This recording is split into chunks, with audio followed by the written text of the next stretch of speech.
треба зробити прическу жаночую и одеть чепец. Ніколи не завивали головний убор прямо на волосы.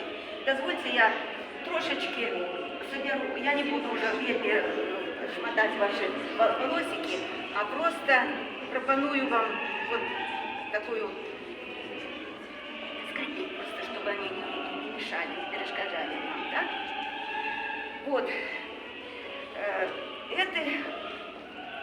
Вот перед вами аутентичний чепець, менавіта з Ковенщини. Він сплетений вельми складаним таким способом, руками, не шиделком і не спицами.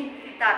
Звичайно, тут робилася прическа така от гулька, да? І під цю гульку підтикалася прилада, вона у мене так само аутентична, але я в якості обгорточки такої взяла сурветку. Вот такая прилада, яка називалася хохолик. А чому цей хохолик потрібен, ви зараз побачите. Значить, під вашу гумочку я підтикну вот это, сейчас я